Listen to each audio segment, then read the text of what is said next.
This is Whole Nother Level with Dwayne Lindo. You know, frankly, I feel that we shouldn't even be talking about this. Simple as that. The great L. Bushman. They'd have to make so many adjustments, but I don't know what they have to do. They need a mirror. They need a Ladies and gentlemen, the one and only Craig Cousin. How can you not put Tom Brady number one on the Mount Rushmore of quarterbacks? Man, this guy's a legend. Rings speak. And Derek Wilson. I didn't know Eric was going to let you talk. Don't hate the player, hate the game. I've seen enough Facebook posts to know that you're not a Giants fan. Let's go.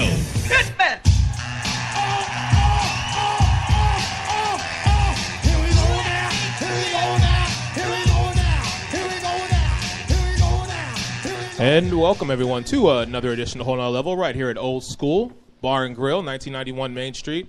I am your host, Eric C. Wilson, a.k.a. E-Dubs. I got the whole entire crew with me today, so let me go down the line, introduce y'all one at a time. First and foremost, ladies and gentlemen, the one, the only, Craig Cousin. What's going on today? Football Sunday. Let's do this. Yeah, one more week till the Tom Brady tour starts up, so I'm sure he's really excited. Next to him, I'm super excited, yeah. Next to him, we've got the sports expert that he is, Mr. Dwayne Lindo, back in the building with us. Yo, what's going on? Dwayne, how you doing, man? How's everything going? Pretty good. Detroit's going to kick it tonight. All right. Detroit football. And next we got the great L. Bushman. Good morning. Good morning. That's about what we're. That's pretty much it for me. It's good morning. It's just a simple good morning. Well, not so good, apparently. Rough start to the morning. All right. And last but not least, we have my brother from another mother, and I love him like no other, the factual Frank Mazzei. Frank, how are you, my friend? Good. How is everybody? So we're going to do this every Sunday here at Old School Main Street. Being at the month of October, I will be wearing my Rise Above Cancer hat to support breast cancer awareness for everybody. I couldn't find my pink Chucks this morning. I wanted to wear those, but we are also doing a 50-50 raffle with the proceeds going to Girls Incorporated.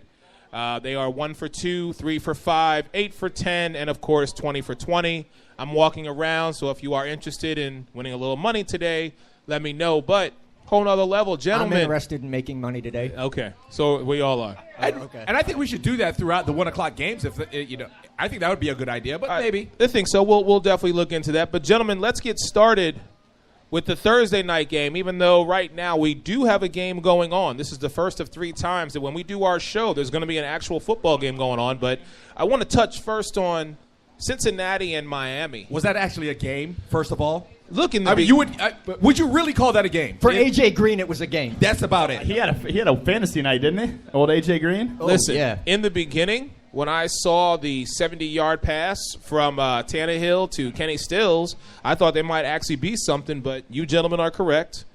Cincinnati just basically let Miami get that one score and said, okay, you guys can sit the rest of the game. We're going to take over on this. So, Miami is something, all right, but just not an NFL team. Listen, the Miami Dolphins, they need to seriously consider, in the next couple of games, if, Ryan Tannehill doesn't start playing like that first-round pick that they thought he would be, a change in the quarterback position. Because if Adam Gase can't change you what he did with Jay Cutler last year, I mean, nobody's going to fix that. If you can fix Jay Cutler, I mean, you can fix anybody that's worth fixing, basically. I mean, look, they have a game against the Tennessee Titans, and they have a little more time to prepare this time because they have an extra day because they had a Thursday game. But if they can't do well against the Tennessee Titans, I think Dolphins have to make some serious adjustments going throughout the rest of the season. I mean, defense is just atrocious. It's optional. I mean, the defense is the only thing that actually kept them in that game, though, because, they kept them to about 5 field goals from Mike Nugent. I mean, that game could have been a lot more out of hand than what it was. The offense got absolutely nothing done outside of Jarvis Landry with, a couple of second-half catches for big gains. But, I mean, Ryan Tannehill has showed nothing. The run game is a joke. You're getting nothing you're circling in and out 3 or 4 running backs right now. Arian Foster was on the bench. You have Isaiah Bede. You have Jay Ajayi. You have Damian Williams got the start. I mean, they have no identity on offense. And outside of one receiver that makes plays here and there. So they need to find themselves. You throw one bomb to Kenny Stills to start the game, and after that, it's absolutely nothing from that offense. I don't even think they had a plan for the running game because Arian Foster seemed to be like their big plan. And it's like, that's it? That's your answer to the running game? And you knew that this dude was going to get injured going into the season. Let's be honest. Oh, yeah. The guy doesn't eat meat. He's a vegan. Anybody that doesn't eat meat, I'm sorry, he's not on my fantasy team. All right, so basically, Marvin Jones. Marvin Lewis, thank you. The guy who should be fired, in my opinion, as the Cincinnati Bengals head coach. But if you're Cincinnati, let me ask you, gentlemen, this. Now that you have this extra time to prepare, how do you think they're going to fare moving forward in the AFC North race? Because right now, Baltimore is undefeated at 3-0. Pittsburgh, 2-1. And now Cincinnati Bengals, they're what, 2-2? 2-2, I believe. 2-2. So you're talking about a Cincinnati team. I mean, they're going to be right in it in the end. They have a great defense. Yep. You know, Andy Dalton's carrying the load over there on the offense. As long as you have A.J. Green healthy, he's going to be a mismatch from anyone. They at least have to draw coverage over to him. I think that they're going to be right in the mix for a division, if not a wild card spot. I mean, it's going to be, remains to be seen for the rest of the season, but you have a Pittsburgh team that just got waxed by Philadelphia. Le'Veon Bell's coming back this week, so we're going to see what they can do.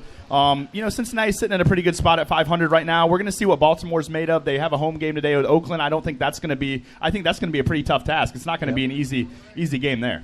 Well, and their two losses, I mean, they lost to the Jets and the Steelers, so I mean, they don't really have bad losses per se. All right. Well, let's talk about the game that we have going on right now, where the Jacksonville Jaguars, who both Craig and I were on their bandwagon from preseason till now.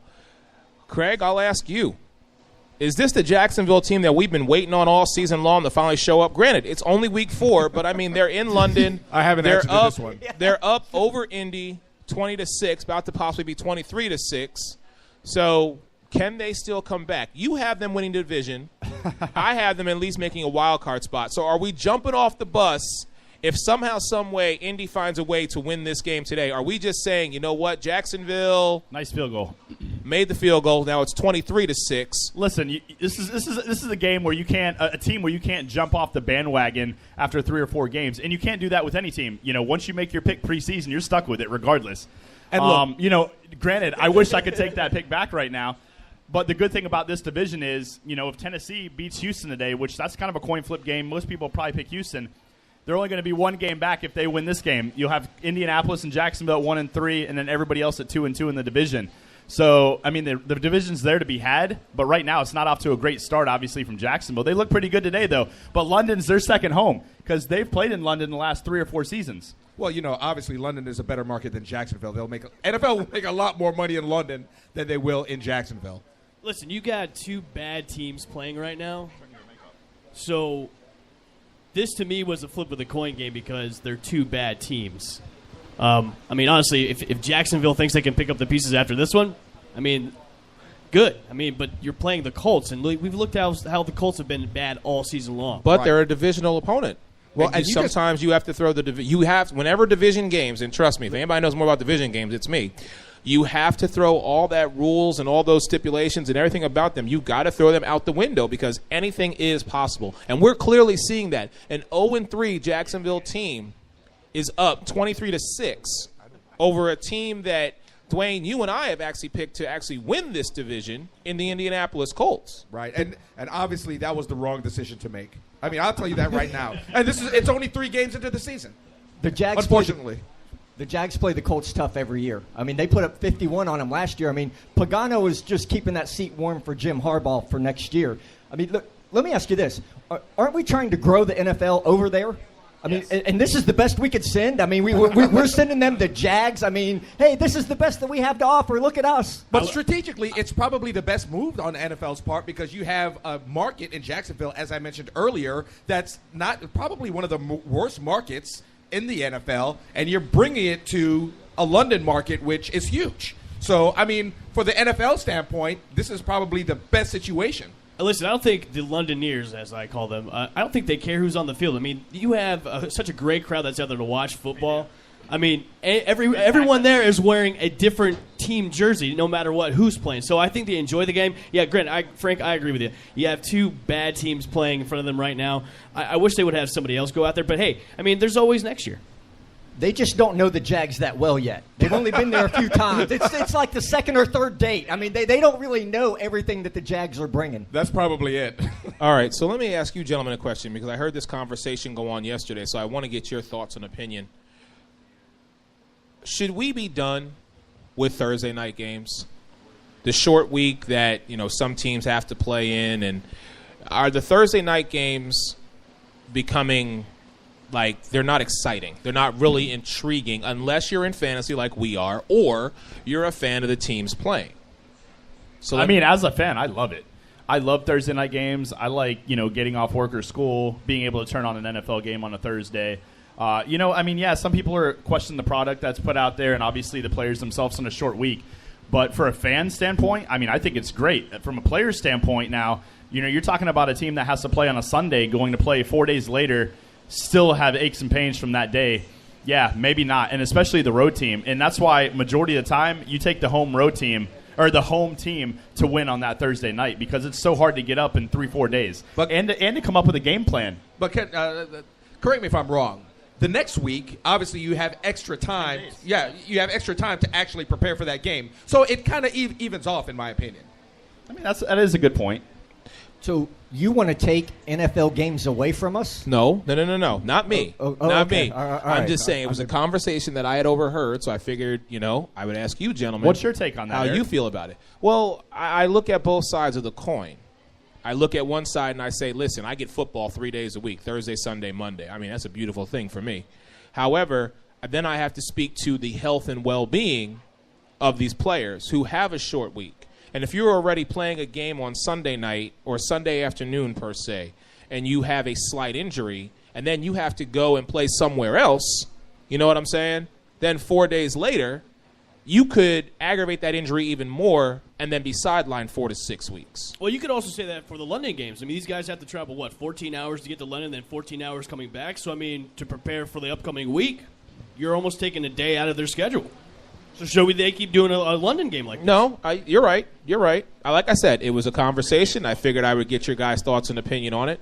Never take away our football. I'm not. Football. I am not taking away football. I, personally. Why are y'all getting on me about this? I just asked the question. And here's the thing, too, that a lot of people are, I don't want to say a lot of people are talking about, but a few people are talking about, where if you do have a franchise in London, the travel to the United States, for that team, for that London team, would be grueling in terms of travel time. Wouldn't it be? What's your thoughts on that? Good question, Dwayne.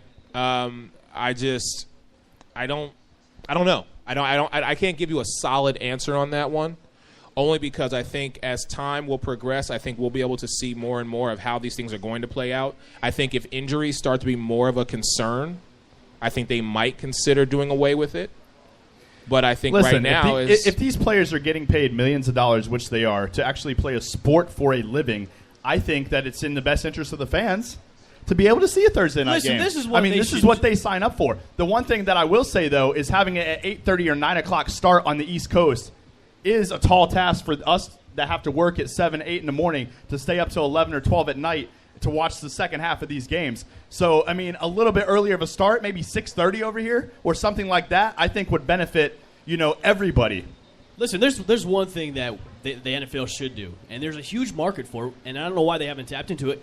Canada has a Canadian Football League. Have a Canadian team that play the NFL. Boom. Short travel trip for most teams, and it still keeps that big market they're trying to get. Get a Canadian team together. They're talking about putting teams in China. They're talking about actually putting a franchise in London. Jacksonville was up for the discussion, but Shad Khan has actually come out and saying, literally, he's not moving. He's like, I'm not moving my team. I put swimming pools in my stadiums.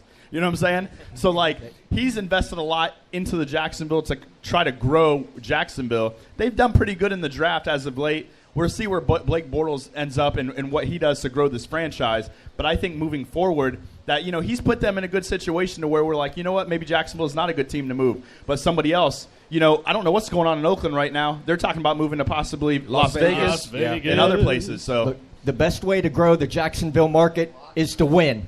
Yes. You start winning games, people will come. Yeah, you're right. Yeah. Well, right now Jacksonville is winning. They're up 23-6 again over their divisional rivals, the Indianapolis Colts, a team who, like I said, Dwayne, you and I thought were going to win this division. Doesn't look to be that way. Craig has Jacksonville winning this division, and it's still up for grabs. But let me take a minute and talk to the great Al Bushman, because you, sir, have the Houston Texans at 12-4, and J.J. Watt just found out J.J. Watt is going to be out. So now my question to you is, I know you're kind of stuck with your pick, but are you a little skeptical about moving forward with the Houston Texans? Because honestly, my question, who's stepping up to become the leader of this defense? And that's the biggest question at hand. We don't know. But will I stand by my pick? Yeah, I'm going to still stand by my pick. I'll still have them winning the division at 12-4. But it's a really reaching 12-4 right now, because without him, and he is that leader of that defense, you're going to be kind of in trouble. But it's the Texans have got so much on offense right now, and Brock Osweiler needs to maybe put up or shut up. So much they scored 0 points last week. Exactly. Yeah, so goose egg. For him, he's got to improve the most. I mean, if he's you sign that $75 million contract, you've got to put up or shut up with this team, and he's got the weapons to do it. You've got DeAndre Hopkins on one side, Will Fuller on the other side, Lamar Miller's in your backfield. You should be putting up points. So to do what they did last week, that's inexcusable. But it's a tall order, but I do have them still winning the division, in that division alone. So listen, Eric, to answer your question as far as who needs to step up on defense, I think it's a no-brainer who needs to step up. They didn't draft Jadeveon Clowney in the first round to play like he's played up to this point. He needs to be the player they thought they drafted. If they get that out of him, then they'll still be a formidable defense. But let's be honest, they've already lost Brian Cushing for the year. Yep. He's injury-prone more than I think anybody is. Now you have J.J. Watt done for the year.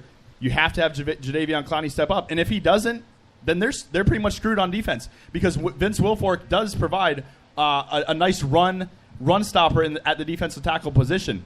But they haven't got the most out of their linebacker play. If they're not getting pressure on the quarterback with Jadeveon Clowney, it's pretty much set in stone. But here's they're the average. problem. Here's the problem. There's nobody in that division that wants to step up to win the division. So Houston, without J.J. Watt, Houston still could very well win the division. They could win this division because the 12-4 division is is a stretch, winnable. obviously, as Evan said, but still. But I'm saying to compete for a Super Bowl or to go deep in the playoffs, no shot. To compete in the playoffs and for the Super Bowl, that's going to be a tough challenge for them. I mean, winning this division is going to be probably easy for them, but to compete deep into the playoffs and try to get to the Super Bowl, that's going to be a tough order to call for them. No team in this division is competing really for much of anything except a playoff game. But, what has J.J. Watt done in the first 3 games, though? It's not like he was basically there in body and jersey. I get it, the leadership, the emotional support and all that, but his play, he's done nothing for them. So going forward, it's pretty much a wash. Well, I look at him on the defensive end similar to I look as a Dez Bryant right now.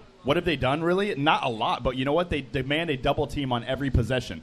So every time they get double teamed, it's opening up someone else on the defensive end in a J.J. Watt position to go at the quarterback or to get single coverage. So that's what he does bring, even though he wasn't getting the pressure that he was normally getting on the quarterback. Same thing that Dez was doing in Dallas. He's not playing today. We'll get to that game later. But, who do they have over there now? Cole Beasley and Terrence Williams? Good luck. Yeah. Nobody. Yep. All right, gentlemen. Well, with that, let's take a quick break. Remember, folks, we are doing a 50-50 raffle with proceeds benefiting Girls Eek. The prices are 1 for 2, 3 for 5, 8 for 10, and also 20 for 20. When we come back, I want to jot down and go through all the games that we have going on, and hopefully Indy might try and make a comeback. It's the fourth quarter. They just started. But you are listening to us, whole nother level here at Old School Bar, 1991 Main Street. We'll be right back.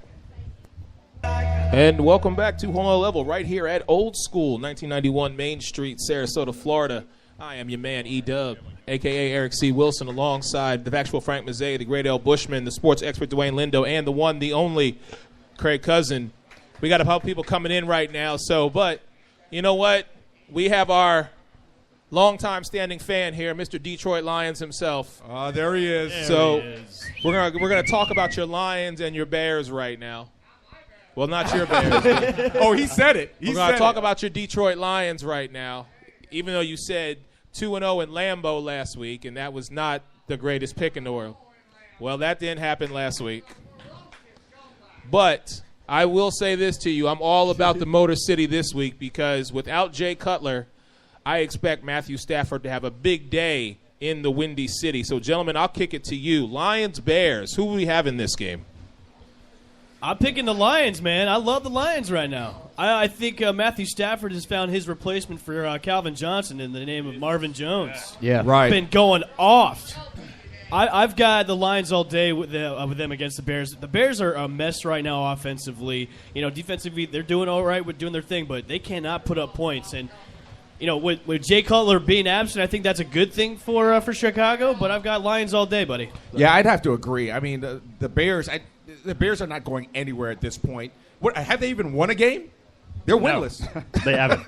So I mean, Detroit has an easy week this week. Let's build momentum, as we should say, for Detroit and move up the ranks here. Look, I like the Lions even if Jay Cutler is playing. I mean, Detroit wins this. Look, Chicago's got a lot of injuries. Danny Trevathan's not going to play. I don't think Langford's going to play. And look, Detroit has my favorite offensive coordinator in all the NFL. That's there right. We go. But you do that, yes. That will be enough for the Lions to win today. All right, so Craig, you're. I mean, is this a unanimous decision, my brother? Lions or? and Tigers and Bears. No, let's be honest for a second. I mean, the Lions are playing pretty good football. Marvin Jones is the best receiver right now statistically in the NFL. I mean, you can't argue with it. He went for 200-plus yards last week. They had Golden Tate on the other side, Eric Ebron. Theo Riddick's a great pass catcher, and I really like what Dwayne Washington. I look for him to have a big day today. I think Dwayne Washington out of the backfield, he's a power back. I really like him this week. You know what? On the other side, Brian Hoyer's doing what Brian Hoyer does. He gets them in position. He doesn't make too many mistakes, but it's going to be too much for them to overcome. I think the Lions' offense, I think they're going to score. The Bears' defense is not good.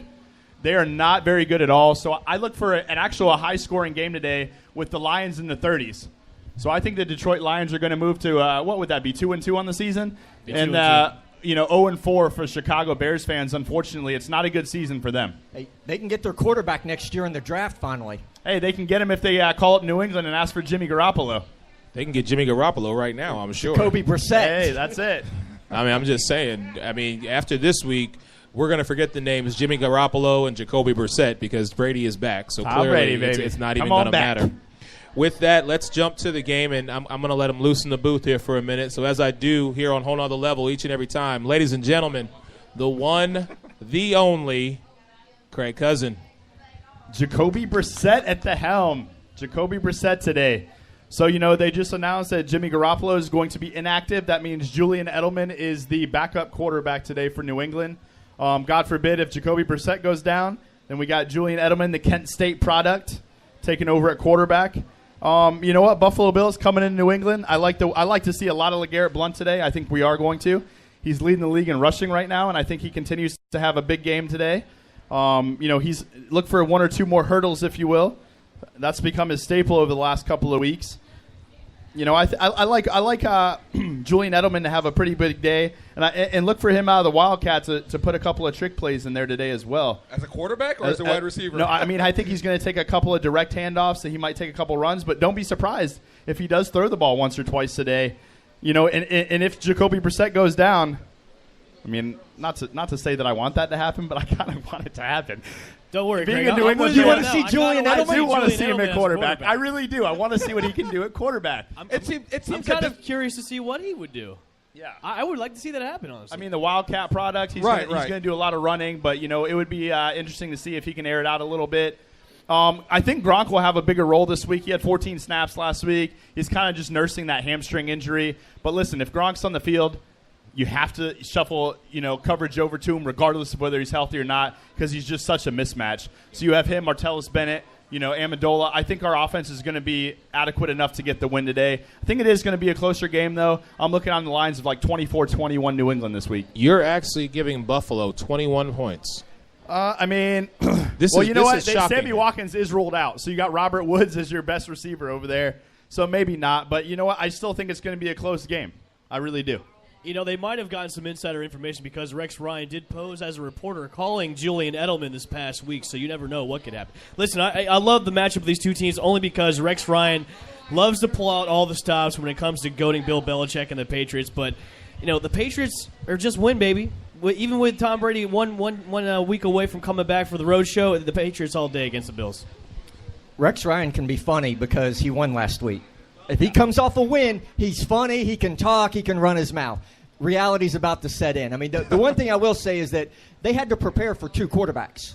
Because they didn't know who was going to play, so they had to at least prepare like Garoppolo was going to play. So two different game plans takes away. And look, it's not like that defense was really that good to begin with, but I think they will blitz a lot. Just Give them with credit, Brissett. though. They did beat Arizona last year, and Eric, you called that. Everybody else had Arizona winning. You had Buffalo, so congrats on that pick last week. Thank you. You never know if they could pull out another one, but you know what? I think New England's going to be too strong. Yeah, I think it'll be a close game, but obviously New England will probably. I mean, you can put anybody at quarterback at this point. I've seen it all. For 3 different quarterbacks in 3 games, or 2 quarterbacks. No, go ahead, Dwayne. No, I'm just saying you have all these quarterbacks in all these games, and New England just seems to find a way to win, and the opposing team finds a way to lose. That's what it seems like to me. It's just insane. Listen, this defense is underrated, though. They haven't been getting nearly enough credit. You know, Jamie Collins is playing outstanding at the linebacker position. They're doing this mainly without Donta Hightower, too, which was out last game. You have good cornerbacks that play sound football, and the pass rush is really picking up with the addition of Chris Long, Jabal Sheard in there. So I like what they're doing on defense, and the special teams is very underrated. Caused 2 turnovers last week. Sky's the limit for the special teams and defense in New England. Eric, what's your take on this matchup? I'm just so surprised at you 4 gentlemen. I understand trying to be objective here, but let's face facts. Here we go. This is the New England Patriots we're talking about. I mean, honest to God, let's call it what it is, people. Bill Belichick has basically cemented himself as arguably one of the greatest coach ever when you take a Jimmy Garoppolo, a man who is by far going to be a great quarterback somewhere else, and then you take a Jacoby Brissett. These guys understand the mantra. They understand what it means to be a Patriots football player. So basically, it doesn't matter. Any of us, anybody in this bar could be the Patriots quarterback this week. And guess what? They are going. There he is. There you go. And they are going to win. I'm just very surprised that everybody's saying, oh, it's going to be competitive. Listen, sometimes it's better to be lucky than good. Was I lucky last week? Yes, I was. So as I said, Buffalo was going to beat Arizona. I didn't think it was going to be by that much, but they still won a game. Frank, you hit the nail on the head. Reality is setting in. Rex Ryan is going to be reminded, you play in the AFC East and you play the New England Patriots. Not Tom Brady and the New England Patriots, but the New England Patriots. This is going to be a slaughter. I expect this to be a 30-14 kind of game. It doesn't matter if it's Brissett. It doesn't matter if it's Edelman. It doesn't matter if it's Amendola. Hell, let Gronk throw the ball once or twice in there. There's 2 of them there now. Right. I'm just waiting on you to channel The Rock saying, it doesn't matter what team this is. Let Gronk throw to Bennett. Tight end to tight end. Seriously. This is not going to be as close as you gentlemen think it's going to be. Yes, the Patriots are going to win. And they're going to go 16-0. Do you think if the Bills lose this game that Rex will fire himself? He needs to fire himself, his brother, and anybody else that came along with him when he came over from New York. If it's a close game, I'll be surprised and shocked. I will, honestly. The writing is on the wall, I think, in this case. And I don't know if Garoppolo is going to go somewhere else and be great. How many guys have we seen leave New England and not do anything? But Garoppolo has the intangibles. And Minnesota getting a first-round pick, for Sam Bradford, and it looks like what's going to be a second or a third because they had the 4th went to other stipulations. Yep. And he's playing well over there. I think they can easily. I'm saying literally. I actually like them starting Jacoby Brissett today, regardless of whether Jimmy Garoppolo is healthy, because I think that they can swing him as soon as Brady gets back for a pick. There's quarterback-needy teams. Chicago, Cleveland, believe it or not, Miami, if you want to do an interdivision trade. Ryan Tannehill is not the answer over there. He hasn't showed anything. And with a quarterback-friendly head coach, and Adam Gase. I mean, if he can't get to Ryan Tannehill right, nobody can. You know what I'm saying? You saw what he did with Jay Cutler last year. So I think that there's market for him, and I think do it now while there is a market. What I will say, though, is to be in the position that they're at 3-0, possibly being at 4-0 today, and Tom Brady hasn't even stepped foot on the field. Gronk has barely played this season. Oh, man. Ninkovich Can you wait? Isn't there? I mean, Ninkovich hasn't played. Deion Lewis is almost back to the practice field. This team is going to be very, very scary and soon. And they're already 3-0. Wait, you're saying they're going to be very scary soon? They're already scary now. I'm saying they're going to be scarier. Or the scariest. Listen, it's Halloween. But this is what I'm saying to you. Here's what we're forgetting. You still have LeGarrette Blount, who's going to run the rock. You still have a Chris Hogan who can catch the ball. Whether Edelman plays at quarterback or he plays in the slot receiver, you still have Amendola. All the weapons are still there for the Patriots to be successful. That's why I'm saying to you, as close as you four gentlemen think this game's going to be, I completely disagree and say they are just going to utilize every single player. They're going to spread the field. We haven't seen anything from that Buffalo defense, with the exception of last week, because to do what they did to Arizona and hold Arizona to under 14 points, I think it was 14 or 17. It was ugly. I'm starting to think, if that's not more about Arizona, that they're not the team we thought that they were going to be. Thank you. Based off of what they did last year. We'll Two see this losses week. already. Unbelievable. Yeah, we'll see this week because they have a division rival, which they should, in my opinion, wax at home. Yes. In LA. Yeah, the LA's 2-1, but I don't believe in LA. You know what I'm saying? I think, off to a good start, but I'm not a believer in that team. I think that they're going to be a below average team this year. And if Arizona can't get it together and play like they're supposed to be playing, a lot of people had them in the Super Bowl, including myself. Yeah.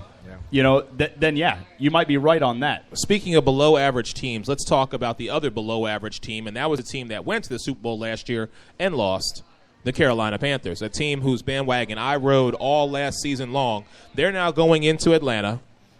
Atlanta had an impressive victory Monday night against New Orleans Saints. So, gentlemen, I'll ask you, is it time for us to reconsider the Carolina Panthers being as good as they were last year, or, to Craig's point, were they a one-hit wonder? Listen, I said this at the beginning of the season. They're a different Panthers team. They're going to be having that Super Bowl hangover and not be the same team we saw last year. So them going into Atlanta, honestly, I think Atlanta might have a chance to beat Carolina. They're in home. They did well against New Orleans, and we didn't think they were going to beat New Orleans last week. So, honestly, I have the Falcons winning this game against the Panthers. Yep. Frank, you got the Falcons as well? I do. Look, it's not the same team. I mean, the Carolina defense, the first game, they gave up a 10-point lead. That doesn't happen last year. Cam Newton was sacked 8 times last week. I mean, granted, Atlanta doesn't have the pass rush that Minnesota does, but still, I mean, we're talking statistically, the best quarterback in the NFL. You're saying Marvin Jones is the best wide receiver. Matt Ryan, statistically, is the best quarterback right now in the NFL. I mean, we were talking about his regression, over the years. He's lighting it up this year. You got to give him some credit. You can't sit up here and say that Matt Ryan was regressing based on how he's played so far this season. Atlanta is playing like the best team in the division, but I completely disagree with both of you. I think that Carolina is going to be a good team this year. Look who they played. They played with Denver, which is 3-0. They played Minnesota, which is also 3-0, Right. and they're arguably the two best defenses in the league right now. So let's not just go to sleep on Carolina right now. I'm not sleeping on him. No, I'm just. Yeah. I think that this is a winnable game. I think that they will go into Atlanta, and they're going to win today. I think their backs are against the wall. They need this game. Cam Newton will prevail in this game. I was the advocate about let's not jump on Cam Newton saying that he's one of the best in the league so far because he's only done it 1 year. The previous years that he's been at the helm have been average quarterback years for him. Yet, granted, he played out of his mind last year and well-deserved. But you have to do it consistently to be considered one of the greats. Yeah, and I hate to say this, Evan, but obviously Carolina will win this division, without question. Hey, I mean, and I think you're always open to your opinion. Well, That's and cool. I agree with Craig. The loss to Denver. Denver has a great defense, obviously. I mean, that may have stumbled them a little bit, but they're going to go throughout the season pretty much headstrong. All right. Well, I'll be the tiebreaker on this one and say, you know what? This is my week where I'm either going to get off the bus or I will stay on. But I'm picking Carolina. How many bandwagons you got over there, Eric? I got 3. I got 3 bandwagons that I jumped on this year. Listen, One was Carolina, Jacksonville. Carolina can win this game as long as they throw to Kelvin Benjamin. If you put up a goose egg like you did last week in fantasy, I'm going to kill him. Hurt me dearly. Speaking of Jacksonville game right now, 23-13. The Colts are actually trying to score right now. Andrew Luck running the ball. Andrew Luck trying to scamper for the first down. Oh, a yard short. Look, keep in mind, Atlanta did last year's Carolina team. This year's Atlanta beat last year's Carolina team. So I'll give them at least one win over Carolina this year. Are you going to give it to us? So you're giving it to them today. So you say today's the day that Atlanta beats Carolina. So Yes. Carolina's going to lose, and then from there, they're going to go rebound and be the team that we saw them be last year. Oh, I think they'll win. I mean, I think they'll have a good year. I mean, look, let's be honest. That division is not. I mean, Frank, if Carolina loses this week, that puts them at 1-3. The Bucs, in my opinion, I mean, despite what people might not like in here, they're playing Denver. They're probably going to lose this week, so they might be at 1-3. The Saints haven't won a game. Atlanta will be 3-1. That's a tough. Okay, that's a tough hold task on, to overcome. hold on. Atlanta did this last year, though. No, absolutely. Atlanta did this last Absolutely, year. They but I- started the season off 5-1, But and did then Carolina we start came 1-3?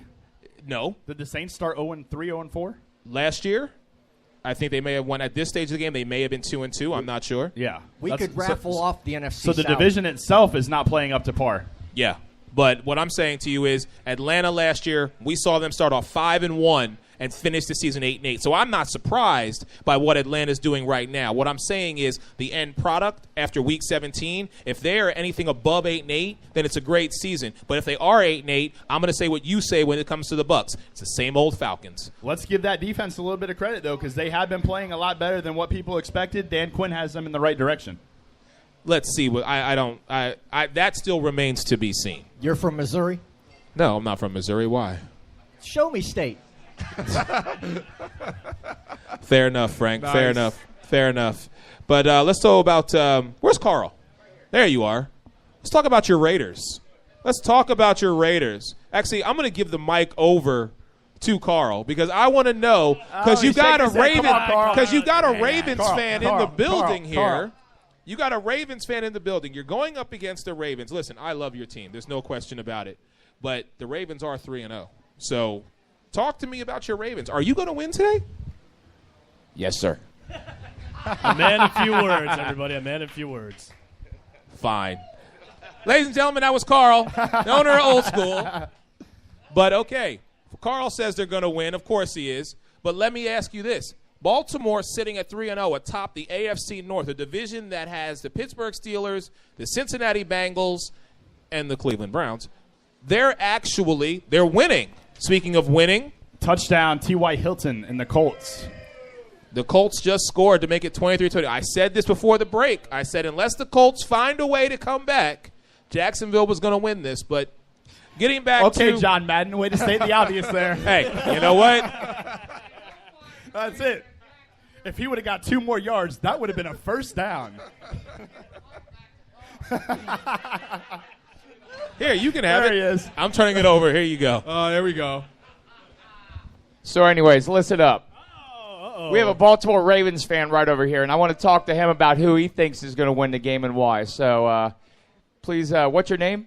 My name's Ryan. Ryan, and what's going to happen today when you watch your Baltimore Ravens versus the Oakland Raiders? Joe Flacco's going to give me a heart attack, but they're going to pull it out because the Raiders are coming across the country at a 1 o'clock game. Ooh. Interesting. What about you? What do you think about the Raiders today? I have the Ravens. Quote the Ravens, Get out. nevermore. Get out. Get out. Does anybody like the Raiders today? Anybody? I love the Go Raiders. Raiders! I have the Here you go, Raiders buddy. winning. Listen, the Raiders can win this game as long as their defense doesn't give up astronomical points like they've been doing the past few weeks. Well, they're not playing Drew Brees today. That's very true. But they'll still put up, I'm saying they'll put up at least 4 touchdowns. Listen, you can't deny the nucleus of that offense. Wait, in one game? In one game. The Ravens? You've got Latavius Murray, you've got Amari Cooper, you got Michael Crabtree, and you got Derek Carr at the helm. This is a young, hungry team. There's the Patriot fans. That's what we like to see. They've arrived. We've already Like rabbits. passed your game. Come in, so. come on. But getting back to the Oakland Raiders, what Jack Del Rio has done with this team, I look forward to them beating Baltimore and giving Baltimore their first upset. Yes, I have the Ravens losing today. Yes.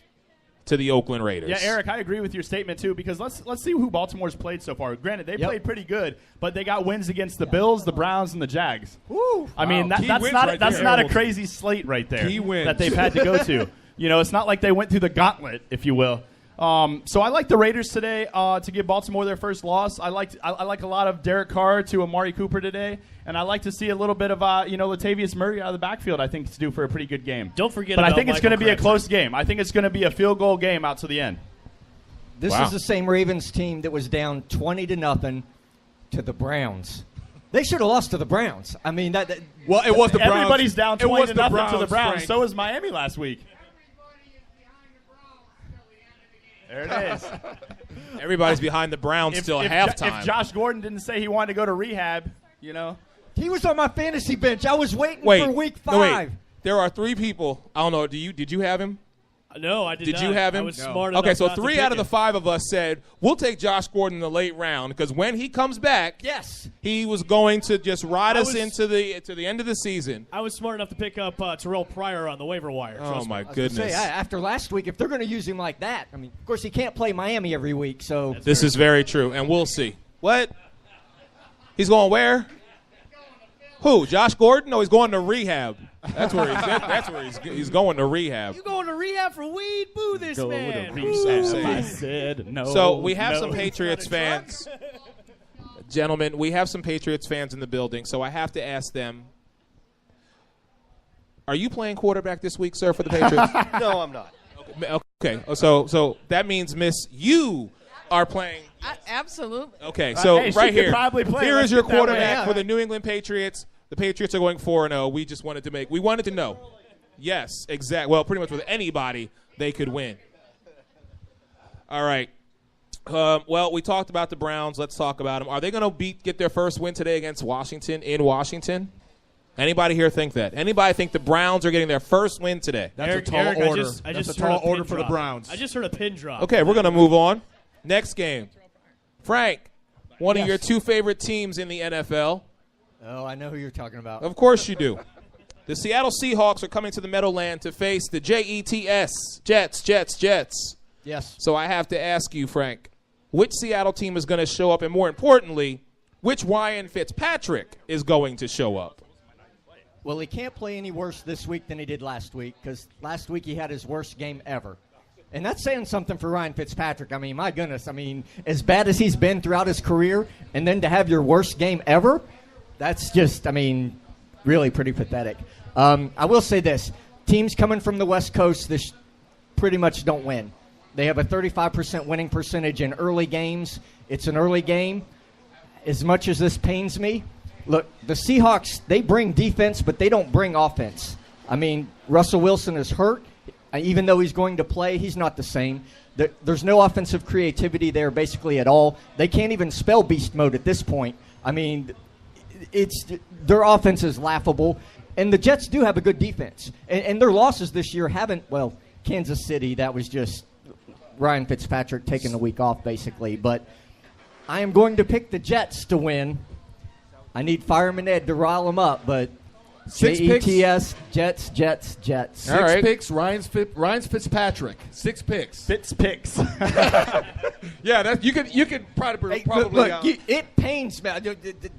The pain of picking that is you have no I just idea. see the excruciating sense of feeling that every time you say his name, it's just excruciating for you. Look, if it's a debate, I want Ryan Fitzpatrick on my team. He went to Harvard. But in a football game, typically not. Time out, gentlemen. We got to update. There was already a fight going There on was. in the Patriots-Bills Buffalo game. Patriots game. Game hasn't even started yet, and they're already on the field with a scuffle. So we definitely want to see what's going on with that. But Grant L. Bushman, who you got, the Jets or the Seahawks? I've got the Jets, Jets, Jets. I think Fitzy's going to rebound from last week's debacle, and I think he's going to do okay. Not, Even without- not good, just mediocre. Even without Eric Decker, Dwayne, do you think the Jets are going to win today? Negative. So you have the Seahawks. I have the Seahawks. And I would assume that the Seahawks will show up. You know, the offense will show up today, even though Russell Wilson, he's on a brace. He will be starting. He will be in a brace, but I think he'll show He's up playing. today. Yes. Craig? Seahawks all the way. Who you got? I mean, this game could get really ugly. I mean, 6 picks last week for Ryan Fitzpatrick. No Eric Decker this week. He's out with an injury. I do like the third receiver, Anunia. He's been playing really well over there. Brandon Marshall's banged up. Matt Forte. Yeah, no, I know. With no Russell Wilson's banged up over there too. He's wearing a brace. They said earlier in the week that Trayvon Boykin might get the start, but I guess Russell Wilson's a go. I see that this game being really, really ugly. I think the Jets are going to pull it out, but it's going to be like a low-scoring, close game, defensive battle. And the Jets need this game because if they fall to 1-3, New England beats Buffalo today. Everybody's 1-3 except 4-0 New England. The division's over. The division is completely over already. This will be a slobber knocker. Well, we said this already. We said no matter what happened in the first 4 games, whatever the score was going to be for the Patriots, whatever their record was going to be. Wow. Oh! Jacksonville just scored. That pretty with much that- sums up Indianapolis Colts defense for the year. That sums it up. Optional. Thank you, Blake Yeah. Bortles. Wow. If you have Blake Bortles in fantasy, you're a pretty Go happy Jags. camper today. They just All right, making it 30-20. Well, let's take another break. I want to sell some more tickets here. We are doing a 50-50 raffle today with proceeds benefiting Girls Inc. They are 1 for 2, 3 for 5, 8 for 10, or 20 for 20. When we come back, I want to do the 4 o'clock games. I definitely want to get into this night game because I've got my Steelers fan in the building who I haven't talked to him since last week, so we definitely need to get his thought and opinion. And then, of course, the Monday night game, Mr. Dwayne Lindo. Your 2-1 New York Football Giants heading into the brand new Minnesota Vikings Stadium. We were on a bye week last week. Who was? The Steelers. Oh, okay. It was a bye week. We will get to that and so much more. Folks, you are listening to us. Hold on the level right here at Old School. We'll be right back. We're taking 2. And welcome back to Hold on the Level right here at Old School, 1991 Main Street. Big shout out to Carl for chiming in with us earlier. I am Eric C. Wilson, joined by Craig Cousin, Dwayne Lindo, the great Al Bushman, and Frank Mazzei. All right, gentlemen, let's get to these 4 o'clock games. And I see we have some Denver fans in the building. So, Al Bushman, are you ready? Yeah, I guess. You sure about this? I guess. It is the world champion, Super Bowl champion, Denver Broncos coming into the 8-1-3 and Raymond James. Broncos over the Buccaneers. Great Al Bushman. Let's go. All right, well, if you guys would have tuned into Tuesday's show, you probably would have heard my semi-epic rant about what happened against the Rams. So I'm not going to be too hard on the Bucs today, okay? The line is what, 3 points, Frank? It's a 3-point line, which is amazing because what does Vegas know that nobody else seems to? And Craig, you they very rarely lose. Exactly. Vegas knows because they like money. Craig, you brought up a great point on Tuesday that Tampa Bay plays to the level of competition. So I see a great game out of these two teams. But what the Bucs are really doing in the backfield on their secondary, I don't know what they're doing. And you're going up against Emmanuel Sanders and Demaryius Thomas. Brent Grimes, if you want to bring your wife to play with you, that's cool with me. She's tougher than him, probably. There we go. So the way she talks on Twitter, she can maybe come on in and do that on the field. By all means, please. Sorry to cut you off, but the Jacksonville Jaguars game just got really interesting as the Colts just scored to make it 27-30 with 3 minutes left in the game. Andrew Luck and the Colts possibly coming back to win this game, but keep going. You know, and I look at this Tampa Bay team as they have found a way to score points now. Their offense is without Doug Martin there, without some of the key pieces being there. They're putting up points. It's just the defense is a problem, okay? And they're all about, this is the culture change. I don't want you to change. I don't care about the culture. I want you to win, okay? The same old Bungleneers, okay? This is what we're going to see. I mean, but, playing to the level of competition. They're going up against the Denver Broncos. I see a high-scoring game, actually, out of this one. A high-scoring game. But you are close? I see it being pretty close. Are you picking Denver to win? That is my question. No, I am not picking Denver to win. Okay. Fire the cannons. You're coming into my house. You're coming into my house. You are not going to win. You know why? Because Denver's used to being all nice and comfy up in the mountaintops with a nice air and cold. You're coming into the humidity of probably a feel that's going to be 110 degrees. You're not going to win against my Buccaneers. No. Tell us how you really feel. All right. With that, I'm going to kick it over to Dwayne. Dwayne, Broncos or Buccaneers? Who you have, my friend? I'm going to have to disagree with Evan there. Get away from me, Dwayne. Denver's defense is just too potent. You can't. From what I've seen with Tampa Bay and their offense or the lack thereof, Denver has this game all day. Denver for the win. Craig? Eat your words, Dwayne. Yeah, okay. I mean, you're right. The Bucs play up and down the competition. I've said it for a couple of years now. For whatever reason, they're in it with good teams, and when they play the teams like the Rams, teams they're supposed to beat, they end up losing those type of games.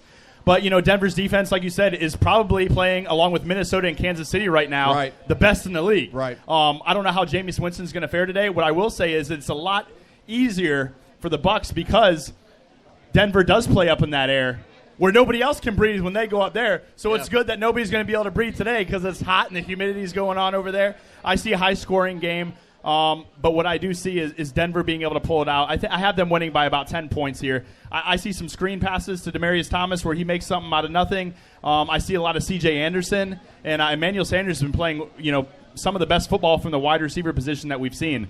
So 34-24 Denver today. You're dead to me, Craig. Frank, what I'm surprised is, ladies and gentlemen, the great Al Bushman runs the board, and he hasn't muted anybody's microphone yet. No. So, Frank, That's a good thing. Broncos, Buccaneers, my friend. Who you have? So firing Lovey didn't fix the defense automatically? No. It takes time. It takes time, all right, Frank. okay. Look, the word for Jameis Winston today is pressure because he's going to feel it. He's going to see it all day long. I mean, the matchups that the Bucs usually are the favorites with, having Mike Evans and Vincent Jackson, Denver can match up. Chris Harris Jr. and Aqib Talib, they're big corners. So those 50-50 jump balls that Jameis likes to throw up and, they can out-jump everybody, it may not happen today. I expect some picks, and actually, it's just going to be bad. You all are entitled to your opinions. That's fine. And I love Charles Sims. He's a West Virginia boy, so I hope he does good. But So are you damn. predicting Pick City for Jameis? Pick City for Jameis or what? Yes. Wow. So it's Broncos win. It's 3-1 right now. Denver over Tampa. So I guess that just leaves me, right? Yeah. I know where you're going to go. Are you sure? It's fine. Yes. Are you sure? Yes, Do it, I know Eric. where you're going to go. So I can see it in your eyes. where do you think I'm going? You're going to go pick Denver. I know you. Is that what you think? I think. You don't know me at all. Okay. I can see it in Let his me eyes. let me just explain to Okay, you please explain to me. my rationality behind this game. Please do. And it's very simple. Tampa Bay is a very formidable team, a team that we have seen play to the level of competition that has happened year in and year out. Not just this year, but every year. Games that we figure Tampa is going to get trounced, what happens? They wind up shocking a bunch of people and coming back with a victory. So I truly see this. If you know that you are going up against the Super Bowl champions and you know that they're coming to your house, you are going to play with every amount of heart, intensity, and drive that you can muster up. Now, you may not win this game, but the one thing you are going to do is you're not going to let the defending Super Bowl champion Denver Broncos come into Raymond James Stadium and just punk out the Tampa Bay Buccaneers. I love you, man. I'm just being serious. It doesn't matter. And the only validation I can give Tampa right now is the fact that Jameis Winston gets up for games like this. Granted, Doug Martin's not playing, so Charles Sims needs to step up. We need to see more of Mike Evans. We need to see more of Vincent Jackson. But that defense... Invisible Jackson, you mean? That defense, watch what they do to Trevor Siemian, because say what you want about him, he's still a rookie, and he's going to make mistakes. So this game is going to be very truth-telling. Either Jameis Winston is not going to be able to avoid the sophomore slump, and he's going to have a year that we are not expecting him to have, or Trevor Siemian is finally going to get his first real taste of what it's like to play in the NFL. Granted, they've played against some good teams, but I expect that Tampa defense, this is what Dirk Cutter and these guys are known for. I expect them to put something on. And Demaryius Thomas and Emmanuel Sanders, Craig, for all your points, here's what I'll say. These guys show up when they want to. I don't think they're going to show up today. Listen, I love you, man. There's 3 games Can I that give you a hug? you're gonna get one upset this week out of these 3 games. Either Cleveland's gonna beat Washington, either Tampa Bay is gonna beat Denver, or the 49ers are gonna beat the Cowboys. So That's more plausible. one of those will happen today. Mark it. All right. Since you talked about it, let's go to it. Jerry's World is now traveling over to face Chip Kelly and the 49ers. Blaine Gabbert's still playing. Carlos Hyde is starting to put up great fantasy numbers. But the San Francisco 49ers, we gave them little to no credit at the start of this season, thinking they would win. We said if they win 5 games, we'll be shocked and surprised. So let me ask you, does Dallas get it done on the road today in the Bay Area? Well, look, Blaine Gabbert was rated prior to last season one of the worst quarterbacks in NFL history. 58 points QBR rating. Fast forward to today, and look where San Francisco is, as you mentioned, Eric. They're in the driver's seat. I mean, they're doing pretty well against the Cowboys. And what's the line, Craig? What's the line? One point. Vegas 1 has it at. point. So it leads me to believe, and Craig and I discussed this, that Vegas knows a little something. You know, San Francisco may have the upper hand in this game. No Dez Bryant, as Craig mentioned. But I still give Dallas the edge in this one, even though it's in San Francisco. So I'm going to go with Dallas. All right, Frank. What Vegas knows is that they want stupid people's money. That's pretty accurate. And getting them to bet. I mean, look, they scored 27 points on the Carolina Panthers. That's, I mean, it's not like the Niners aren't scoring, but like you said, Dwayne, Blaine Gabbert, the worst. Think of all the bad quarterbacks that have played in the NFL. I mean, and for you to be the worst, I mean, look, this is a game that Dak Prescott, you know, they finally won without Tony Romo. At least they finally showed it. If Ezekiel Elliott can keep his hands on the ball, actually, and quit dropping it, you know, the running game will be there. Granted, no Dez Bryant, but, I mean, who on San Francisco's defense? I mean, let's be honest. No good wide receivers, but there's not really any good corners there either. So I believe in Dallas's offensive line. It's still one of the best in the NFL. Alfred Morris is a legitimate backup to Ezekiel Elliott, so that will be enough for them to win, and it's not like they have to be great to beat the 49ers. Listen, right? Chip Kelly just needs to come clean here, and, you know, he's been asked about Colin Kaepernick, and he says Colin Kaepernick is injured, he's not ready to start. Well, wait a second. So, first off, he played in the preseason, and he's healthy enough to be the backup, which means if Blaine Gabbert goes down, guess who has to play? Colin Kaepernick. That makes absolutely no sense. Chip, just tell the people like it is. Quit lying. He's not playing for a reason because you guys don't want him to play. All the hoopla that's surrounding him taking a knee on the anthem and all the other stuff, that's the reason why. Let's not sugarcoat it. It is. If you're healthy enough to be the backup, you're healthy enough to play. Look, I want to see Simple Kaepernick as play. that. I mean, somebody could Nancy He is the Kerrigan perfect him or prototype something. for Chip's offense. I've said it since he's gotten there. Right. For whatever reason, they're not clicking. Blaine Gabbert's always been a below-average quarterback. He's going to continue to be a below-average quarterback. They might win this game today because Vegas basically says they will. No Dez Bryant. And I'll tell you, if I'm looking at the wide receivers from Dallas right now, Cole Beasley and Terrence Williams, they don't scare me at all. So I'm still picking Dallas, but you're I won't still be picking surprised. Dallas, but you're not going to be surprised. Based on the run game, yes. Yeah. Frank, you have the Cowboys. L. Bushman. I'm going with the Cowboys. He's still on that Dax gravy Run, train. Zeke, run. That's all I'm going to see. Dwayne. Oh, Cowboys. All Cowboys. Really? All Cowboys, yeah. Like I said. Why am I the odd man out on this one? Why? Somebody explain this one to me. Let me poll the audience here. All right, who do we got? Cowboys or 49ers? Who you guys got?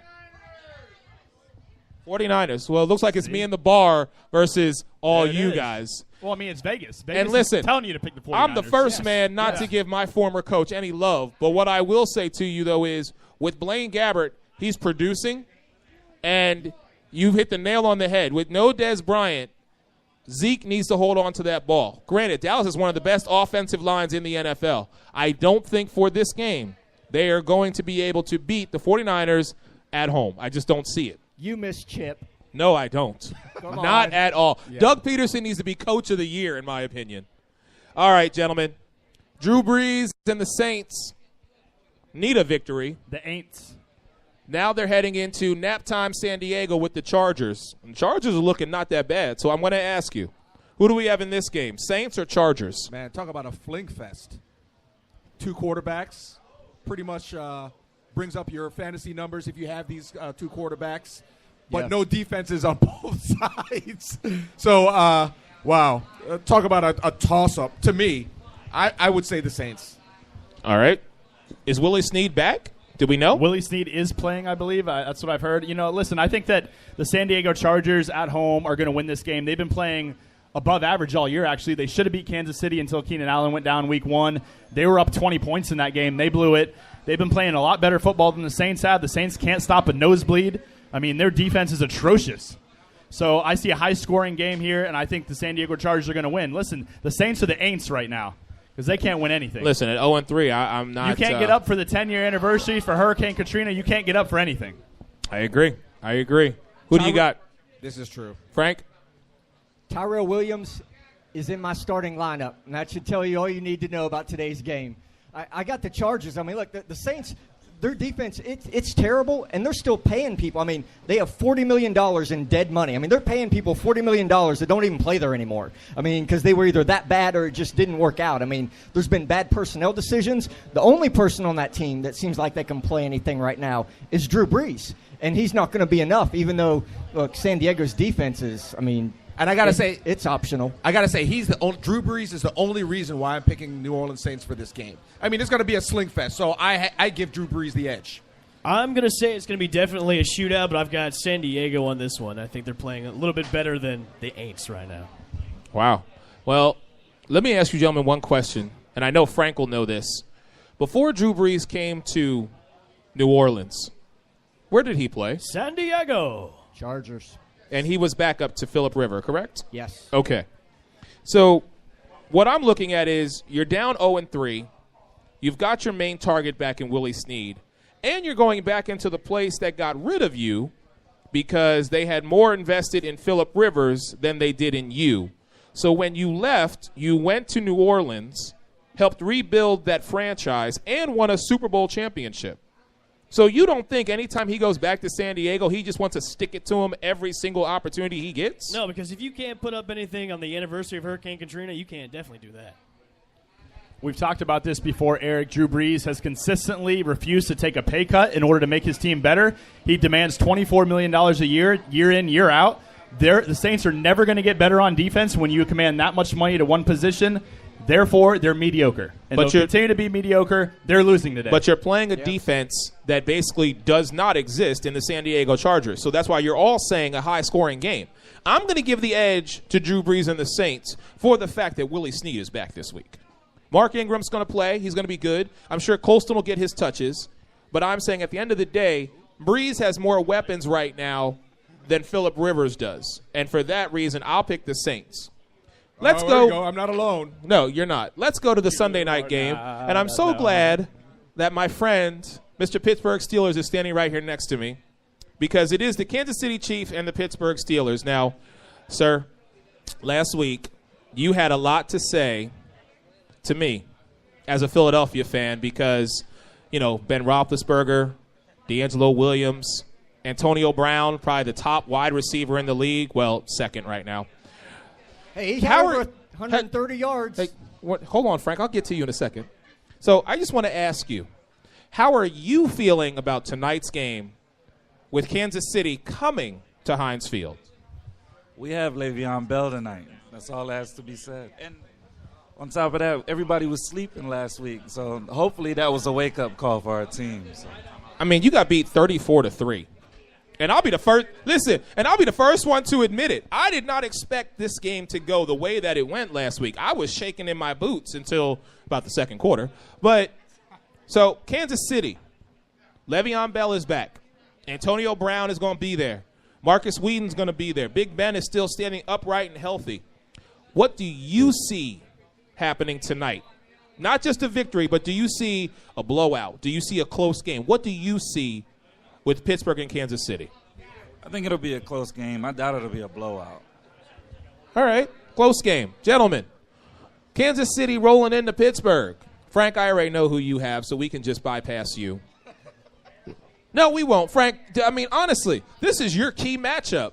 You've got Ben Roethlisberger getting ready to just basically take Alex Smith to the woodshed each and every time with that Steeler D. So go ahead, Frank. Talk to me about your Pittsburgh Steelers. Well, thank you, Eric. First off, we almost beat the Chiefs last year with Landry Jones at quarterback, so we definitely have an upgrade this year. We're coming off of a bye week last week, like I said. We took 2 this year. Look, Pittsburgh executed their game plan perfectly. It was to go out and suck, and they did it. Look, it's inexcusable, but I got to believe that Tomlin, they're going to be ready to play. I mean, Antonio Brown had a good game last week, but that doesn't matter because they didn't really score anything. Le'Veon Bell is back. Ramon Foster is going to be out for the offensive line, and the linebacking core is banged up. That is a concern, but not a huge concern because Marcus Peters is not going to lock down Antonio Brown.